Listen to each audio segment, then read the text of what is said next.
Saludos mis apreciados hermanos, me da gusto encontrarlos de nuevo por este medio, en esta oportunidad para abordar el tópico número 5 de nuestra guía de estudio de la Biblia de este trimestre. Estamos estudiando la misión de Dios y en esta oportunidad vamos a hablar sobre el tópico excusas para eludir la misión. Y básicamente vamos a estar hablando de un famoso, digamos tristemente célebre Jonás, podríamos decirlo. Y vamos a analizar pues cómo reaccionó este profeta del Antiguo Testamento frente a la misión que Dios le encargó, por qué lo hizo y sobre todo qué lecciones tiene para nosotros en esta oportunidad. Vamos a orar para pedir la dirección de Dios. Padre bueno, te damos gracias una vez más por la oportunidad que tenemos de estudiar tu palabra. Pedimos que tu Espíritu Santo, quien la inspiró, también venga a auxiliarnos en su interpretación y también en su aplicación a nuestras vidas. Bendice a cada persona que está conectada a este video y que está estudiando su palabra para entender el mensaje que tienes para ellos. En el nombre de Jesús. Amén. Bien, Jonás, un personaje famoso en la Biblia, famoso, muy recordado en las historias para niños, su famosa episodio en el vientre de un gran pez que lo hizo mundialmente famoso a este interesante personaje. Pero lo más interesante de esta historia es justamente que está en el contexto, en el marco de la misión de Dios para salvar al mundo. La semana pasada estuvimos viendo la intercesión de Abraham ante Dios por una ciudad corrompida como Sodoma y su ciudad gemela Gomorra. Y vimos que la palabra clave en ese estudio que hicimos, en ese análisis breve, es la palabra misericordia.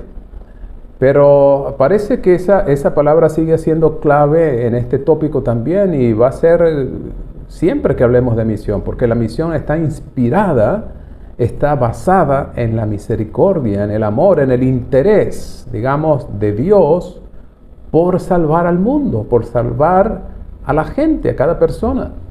Y en la medida en que nosotros nos apropiamos de esa misericordia, nos identificamos con esa misericordia, entonces estamos siendo parte de la misión de Dios. Si no hay interés por el bienestar de la gente, no va a haber una misión cabalmente cumplida.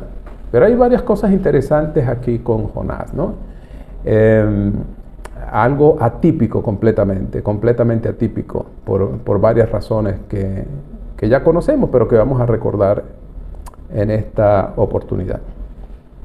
Bueno, dice aquí Jonás, el libro que lleva su nombre, en el capítulo 1, verso 1 en adelante, dice: vino palabra de Jehová a Jonás, hijo de Amitai, diciendo: levántate, ve a Nínive, aquella gran ciudad, pregona contra ella, porque ha subido su maldad delante de mí.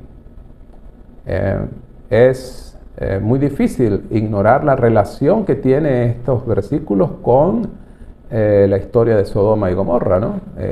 Casi las mismas palabras. Dios le dice a Abraham: la maldad de esta gente es tan grande que ha subido, la información me ha llegado a mí, porque es mucha la maldad. Entonces aquí Dios dice lo mismo: voy a destruir a Nínive porque su maldad ha colmado, ¿no?, la copa, y ha llegado el momento de hacer juicio sobre ella. La diferencia naturalmente es que en el caso de Sodoma y Gomorra el juicio igual se llevó a cabo porque no hubo arrepentimiento, no hubo cambio en la conducta y en la actitud, más que todo, de la gente de aquellas ciudades corrompidas. Aquí en el caso de Nínive va a haber algo súper interesante, y es la intervención obligada de un hombre, en este caso Jonás, obligada porque lo hizo contra su voluntad. Y eso añade un aspecto muy interesante, por decirlo menos, en este caso, ¿no? Porque a pesar de la reticencia del profeta en participar amorosamente, con verdadero y genuino interés por esta gente, a pesar de ello, los resultados son grandiosos. Hay al final una conversión general de la población de Nínive y bueno, y se evita el castigo, al menos temporalmente, ¿no? Sabemos que años más tarde, pues, esta ciudad, capital del gran imperio asirio, finalmente va a sucumbir porque en cada etapa, pues, hay diferentes habitantes, diferentes personajes y cada uno toma su decisión. Pero entonces aquí vamos a analizar varias cosas puntuales. Entonces Dios quiere traer juicio sobre esta ciudad. Sin embargo, su misericordia lo mueve a llevar un último mensaje, digamos, la última esperanza. Vamos a darle una oportunidad más. Aquí vemos de nuevo la misericordia, la compasión de Dios, el amor de Dios por los pecadores. Aquel que dijo, no quiero la muerte del impío, sino que viva, lo dijo allá en Ezequiel, ¿verdad? Por eso le encomienda a Jonás la tarea. Pero sorprendentemente, en el versículo 3 nos dice que Jonás se levantó para huir de la presencia de Jehová y se fue a Tarsis, es decir, al polo opuesto, completamente en otra dirección. Jonás toma una decisión increíble, siendo un profeta, un mensajero de Dios. Sin embargo, Jonás decide rehuir la misión que se le ha encargado y trata de escapar de la presencia de Dios. Trata de ir a un lugar donde Dios no lo vea, lo cual es imposible. Salmo 139, ¿verdad? David nos dice, ¿a dónde huiré de tu presencia? ¿Dónde podré estar que tú no estés? Dios es absolutamente omnipresente, así que Jonás está emprendiendo una carrera imposible. No puede escapar de la presencia de Dios. Pero escapar de la presencia de Dios también significa para él escapar de la tarea, escapar de la misión que Dios le ha encargado. Y pues nace naturalmente el cuestionamiento, la pregunta, ¿pero por qué? ¿Por qué Jonás no quiere predicar en Nínive? Vamos a hablar un poquito de lo que es el imperio asirio. Los asirios, recuerdan ustedes que vimos unas semanas atrás que Asiria, o Nínive, la capital de Asiria, fue fundada hace muchísimos años por Nimrod, el mismo que fundó Babilonia, ¿no? De hecho, los asirios y babilonios son es la misma etnia, solamente que pues, los babilonios desarrollaron más el conocimiento, la ciencia, la intelectualidad, mientras que los asirios eran, digamos, de alguna forma más ordinarios, más toscos y de hecho más violentos. Los asirios van a ser conocidos por ser personas sumamente crueles en sus actividades bélicas. Cuando ejercen la guerra, los asirios son particularmente crueles y sanguinarios.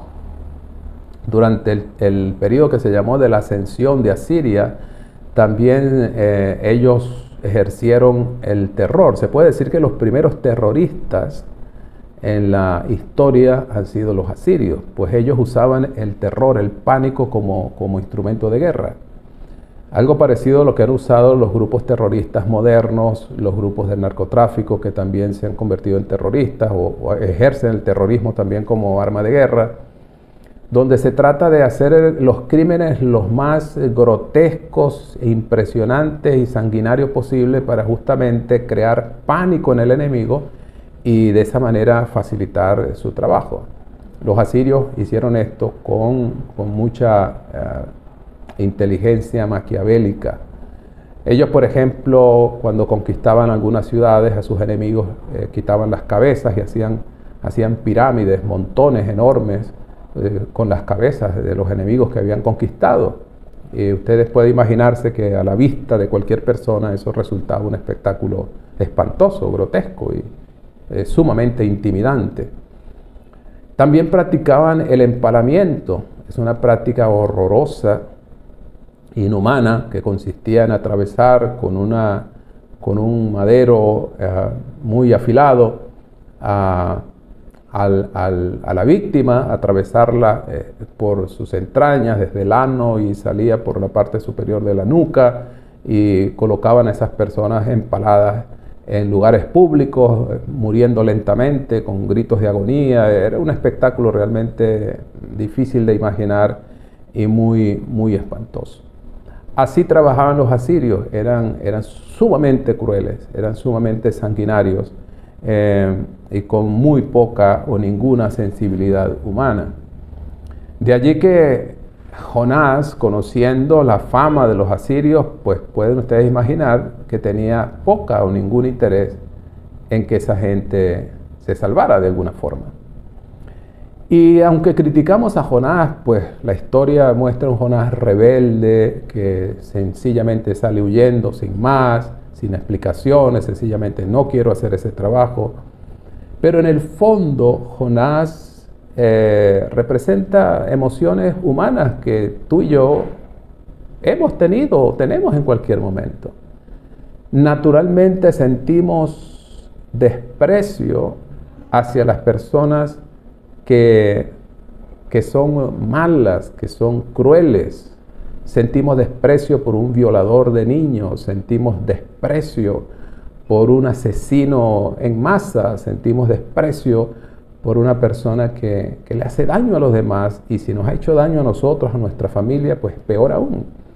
Así que la reacción de Jonás es una reacción natural desde el punto de vista humano, completamente comprensible. No tenemos razón para sentirnos mejores que Jonás de ninguna manera. Así que en este interesante relato de Jonás saltan a la vista esos rasgos del ser humano, ¿no? Que difieren totalmente del carácter de Dios, que es compasión, que es misericordia, que es perdón, que es tolerancia, y busca salvar a una ciudad de gente famosa por su crueldad y por su falta de compasión humana. Entonces, bueno, destaca notablemente eso, ¿no? Cómo Dios puede amar a gente de semejantes características. Entonces, Nínive es la capital de ese imperio que tuvo su época de gloria, por allá por el siglo X, siglo IX. Después fue decayendo su poder, justamente es en el tiempo en que Jonás va a visitarlos, a cumplir la misión obligado, contra su voluntad, pero va a estar justamente allí a finales del siglo IX, comienzo del siglo VIII antes de Cristo.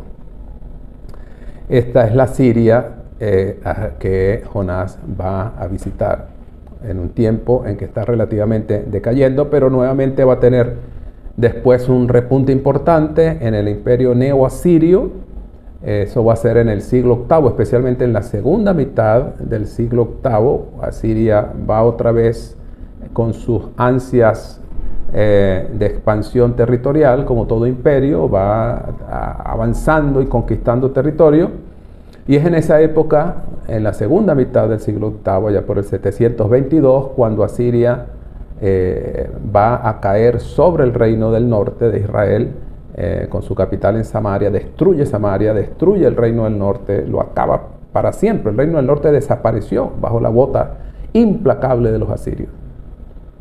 Años más tarde, entonces, esta misma Siria empieza a decaer, hasta que allá por el 612, finalmente Nínive cae en batalla contra el imperio neobabilónico, que es el que le toca el turno ahora para ejercer la hegemonía en aquellos territorios del cercano Medio Oriente. Esta Asiria entonces va a recibir una oportunidad de parte de Dios, y para eso le envía entonces a Jonás. Vamos a hacer un recuento del libro de Jonás, de la experiencia, de lo que él vive, y así vamos a ir aprendiendo un poco acerca de él. Jonás hay un primer episodio, digámoslo si lo podemos decir así, dividiendo esta historia en episodios. Hay un primer episodio en el que Jonás aborda un barco con dirección a Tarsis, en lo que, según dice el comentarista de la lección, sería como el sur de España hoy. Jonás se embarca en ese viaje, pero sucede que Dios levanta un viento tremendo, una tempestad en plena mar, en una demostración que va a estar en todo el libro de Jonás, y es el poder que Dios tiene sobre los elementos de la naturaleza. Eso lo vemos en todo el libro de Jonás, un libro corto, pero que destaca en forma importante el poder de Dios sobre los elementos naturales. Entonces, Dios quien levanta esta tempestad y el barco amenaza con zozobrar. En el proceso, los marineros se llenan de miedo, y empiezan a clamar cada uno a su Dios.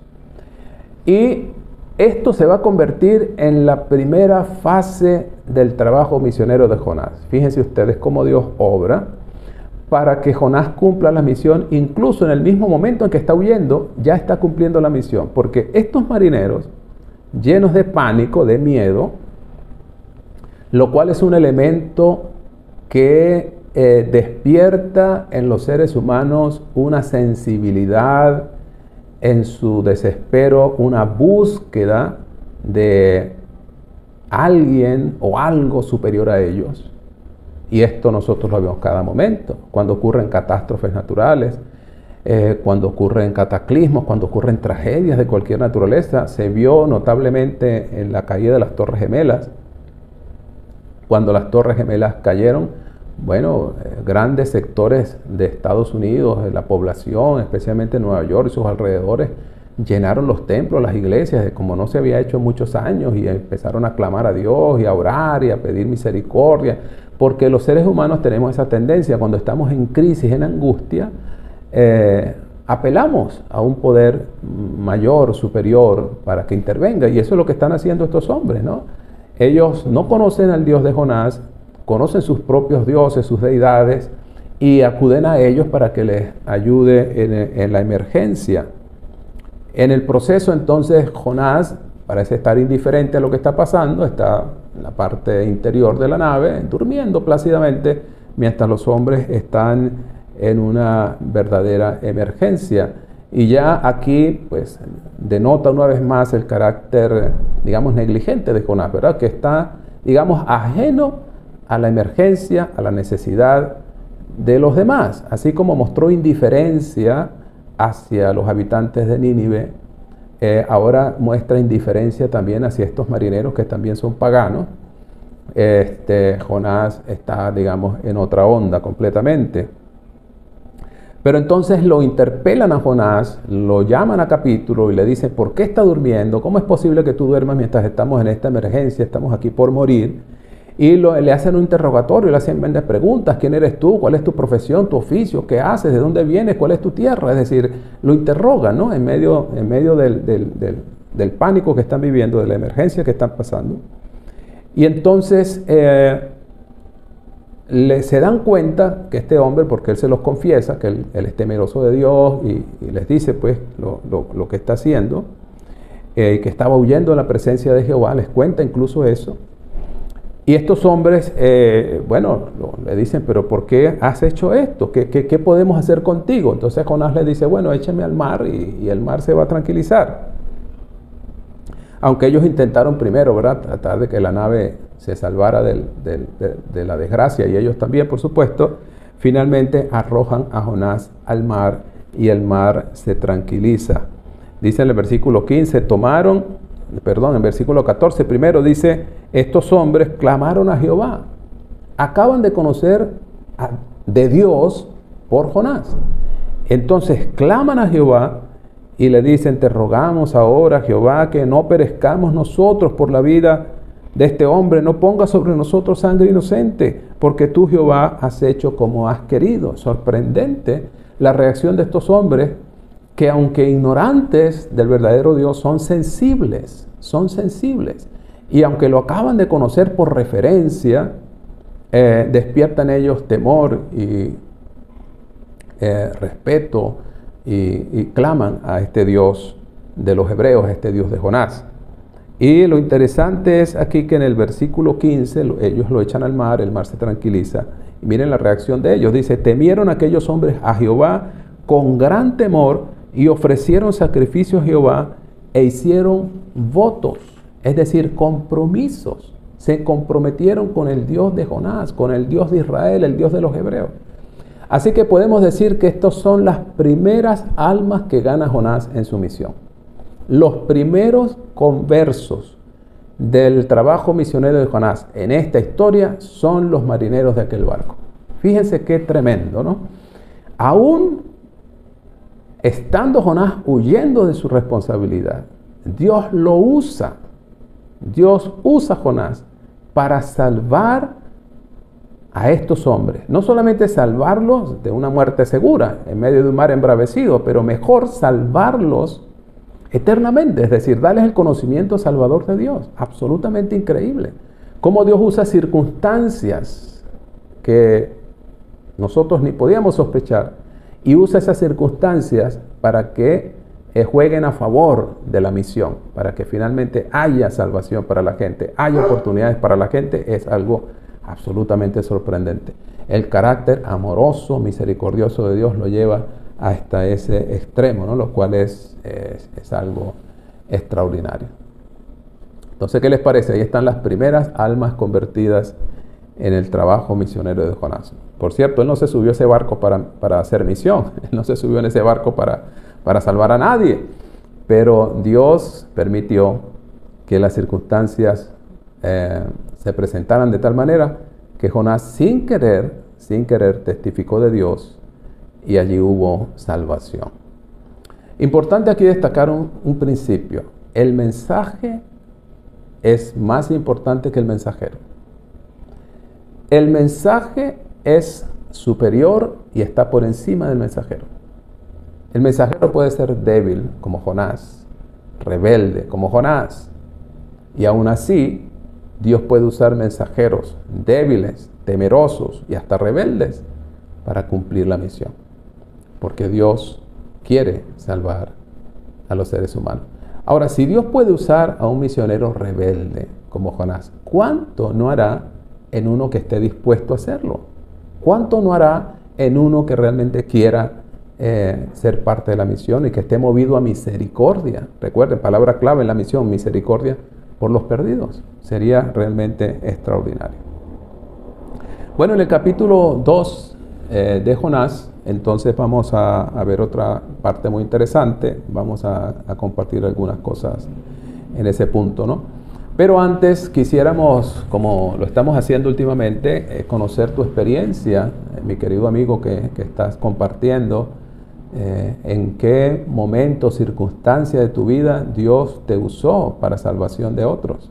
Cuéntanos allí brevemente en la caja de comentarios, déjanos allí tu breve experiencia, cómo Dios te usó en algún momento, en algún accidente, en alguna circunstancia particular, alguna emergencia o en alguna otra situación donde la gente estaba sensible, ¿no? Por ejemplo, ahorita con la reciente pandemia, mucha gente también se volcó a las iglesias, se volcó a Dios y estaban sensibles, ¿no?, a escuchar su voz porque había miedo y el miedo muchas veces nos lleva a buscar a Dios, a acercarnos a Él. Así que cuéntanos tu historia, tu breve historia, cómo Dios te usó. O quizá tú mismo fuiste alcanzado en un momento de emergencia de tu vida y Dios usó esa circunstancia para traerte salvación.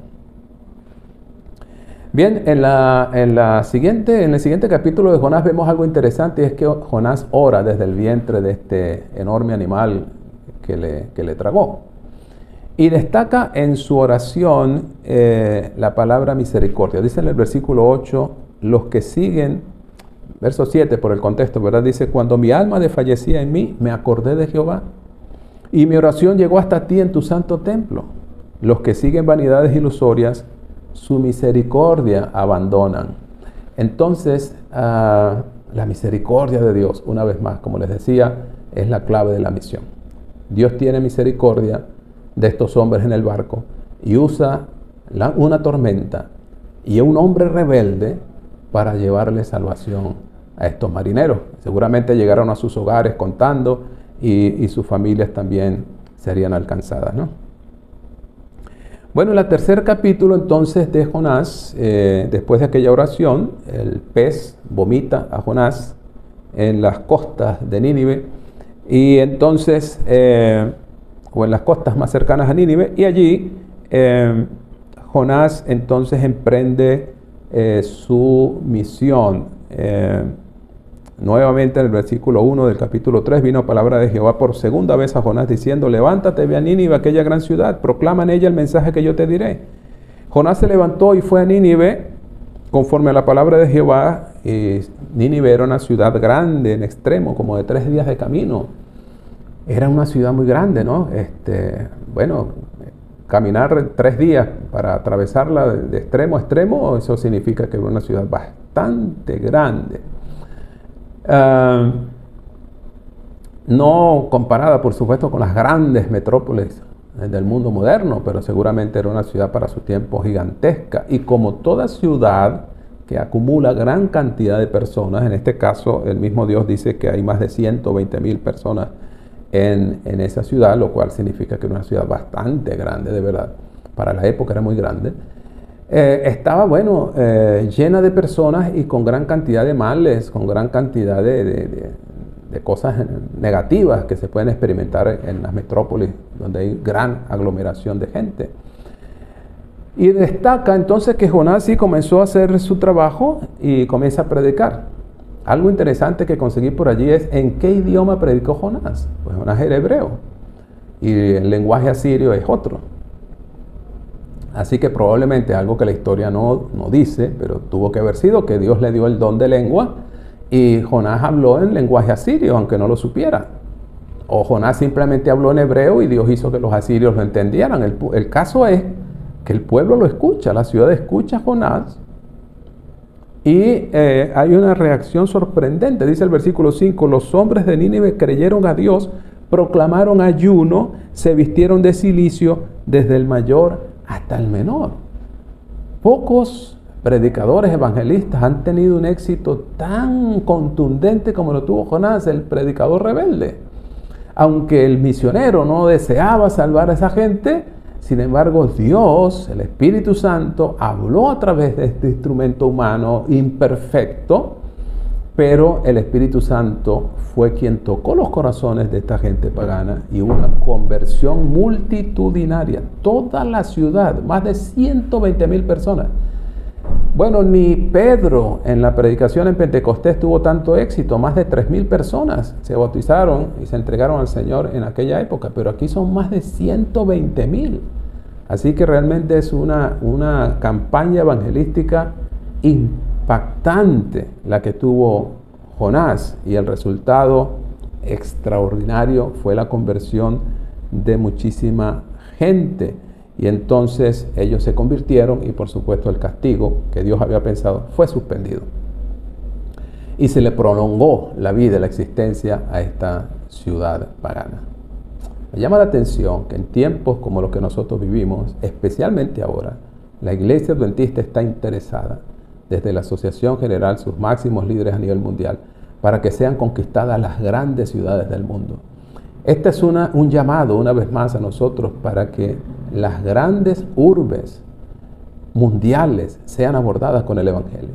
Porque si en Nínive había más de 120,000 personas, calculen ustedes, solamente en la Ciudad de México hay más de 30 millones de personas en una sola ciudad. En Los Ángeles hay otro tanto. En Tokio hay otro tanto. Millones y millones de gente congregadas en las grandes capitales del mundo, Nueva York, París, están congregados grandes cantidades de personas. Dios está llamando hoy a la Iglesia Adventista como parte de su misión mundial para que vayamos a esas grandes ciudades y hagamos lo posible y lo imposible con Dios para que estas ciudades escuchen el mensaje de amonestación de Dios, escuchen sobre todo del amor, la misericordia de Dios, y muchas conversiones habrán como las hubo en Nínive. Seguramente el mismo Dios sigue ahora vivo, sigue activo y sigue interesado en la salvación de la gente. Solo que Dios espera que en esta oportunidad no haya Jonases, sino que hayan Abraham, interesados como Abraham, para que la gente conozca de Dios y eche en mano de la vida eterna, que sería lo más grandioso y lo más interesante, ¿no? En el capítulo 4 entonces Jonás se enoja porque él dice, bueno, yo sabía que tú eres un Dios clemente y piadoso. Una declaración increíble, ¿no? Tardo para enojarte y grande misericordia.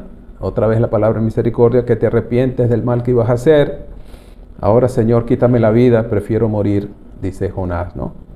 Está tan deprimido está Jonás por el resultado, por el éxito de su campaña, una cosa sorprendente, que prefiere morir, ¿no? Cuando una persona desea la muerte es el extremo de la depresión, un estado mental alterado completamente por el enojo, por la frustración, etcétera, etcétera. Entonces hay una interesante historia ahí donde Dios prepara una calabacera, una planta que le da rama, que le da, sombra a Jonás, y entonces él se alivia del calor del día, etcétera, etcétera. Pero pues Dios prepara un gusano que hiere la calabacera y ahora Jonás está otra vez deprimido. Y entonces viene la interpelación de Dios, ¿no? A los sentimientos, a las emociones de Jonás. Dice, ¿tanto te enojas por la calabacera? Y él dice, sí, estoy enojado hasta la muerte. Y Jehová le dice, tuviste lástima de la calabacera en la cual no trabajaste ni la hiciste crecer, que en espacio de una noche nace y en espacio de otra noche muere. ¿No voy a tener yo piedad de Nínive, aquella gran ciudad donde hay más de 120,000 personas? Entonces Dios apela a la cantidad de gente. Jonás piensa en eso, son 120,000 seres humanos creados a la imagen y semejanza de Dios. 120,000 hijos de Dios que estaban perdidos en el pecado, en la ignorancia. ¿Cómo no vas a tener sensibilidad? ¿Cómo no vamos a tener misericordia de esa gente? Entonces aquí cabe también mencionar la sensibilidad como un aspecto importante del carácter del misionero. Si no hay sensibilidad, no hay nada. Estaremos ajenos, estaremos insensibles justamente al dolor y a la pérdida de tantas vidas humanas, ¿no? Y dice Dios, además, ellos no saben discernir ni entre su derecha y su izquierda, es decir, son ignorantes. Entonces, apelando a esa ignorancia, Dios le da la oportunidad, bueno, vamos a salvarlos, vamos a darles un mensaje que los haga retroceder, que los haga buscar a Dios, porque es que son ignorantes. ¿Y cuánta gente hoy también son ignorantes? Ignorantes porque están invadidos, asediados por los distintos medios de comunicación, redes sociales, están desinformados, mal informados, en fin, están confundidos y necesitan una voz clara y distinta que, basada en la palabra de Dios, les dé esperanza. Así que, hermanos, Dios necesita mensajeros hoy. Responderemos como Isaías, heme aquí, envíame a mí, como dice Isaías 6:8. ¿Quién irá? ¿A quién enviaré? Dios todavía toca la puerta de nuestros corazones. Es tiempo de ministrar, es tiempo de salir, es tiempo de buscar al perdido, es tiempo de hacer algo por la salvación de la humanidad. Que Dios nos permita ser instrumentos útiles en sus manos y que esta lección de Jonás nos enseñe a ser compasivos y preocupados por la salvación de la gente. Vamos a orar para terminar. Querido Dios, te damos gracias por estas lecciones maravillosas. Ayúdanos sobre todo a ponerlas en práctica. Despierta, Señor, nuestra sensibilidad. Pon en nuestro corazón amor e interés por los demás, de modo que vayamos a ellos con el mensaje de salvación. Gracias por escucharnos. Lo pedimos todo en el nombre de Jesús. Amén. Amén. Dios te bendiga, querido hermano.